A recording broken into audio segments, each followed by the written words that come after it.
तो व्हिडिओ आपण सध्या बघू शकतोय। गुजरातच्या अहमदाबादमध्ये जगन्नाथ यात्रेत हा प्रकार घडला। हत्ती उधळलेला होता आणि त्याचीच ही दृश्य, त्यामुळे भाविकांमध्ये सुद्धा तारंबळ उडाली, त्यांचीही तारंबळ झाली, धावाधाव त्यांनी केली आणि त्यांच्यामध्ये सुद्धा भीतीचं वातावरण या घटनेमुळे बघायला मिळालं। आणि या संदर्भात अधिकची माहिती जाणून घेऊयात। आमचे प्रतिनिधी किरण डोईफोडे सध्या आपल्यासोबत आहेत। किरण, तो व्हिडिओ सध्या आपण बघू शकतोय।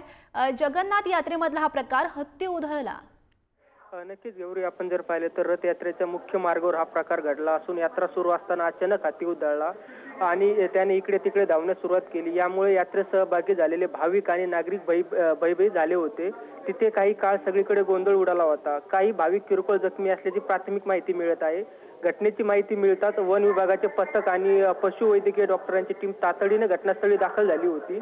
काही तासाच्या अथक प्रयत्नानंतर तज्ञ डॉक्टरांनी हत्तीला शांत करण्यासाठी योग्य औषध उपचार केला। तसेच वन विभागाच्या कर्मचाऱ्यांनी हत्तीला सुरक्षितपणे एका ठिकाणी स्थिर ठेवण्यात मदत केली। या घटनेमुळे रथ यात्रेला काही काळ विलंब झाला होता, परंतु हत्तीला कोणतीही इजा झाली नाही आणि मोठी दुर्घटना टळली। वन विभागाच्या अधिकाऱ्यांनी माहिती दिली की हत्तीच्या वर्तनाचे कारण शोधले जात आहे। अशा घटना पुन्हा घडू नयेत यासाठी योग्य उपाययोजना केल्या जातील। गौरी, नक्कीच किरण, धन्यवाद दिलेल्या या सविस्तर माहितीसाठी।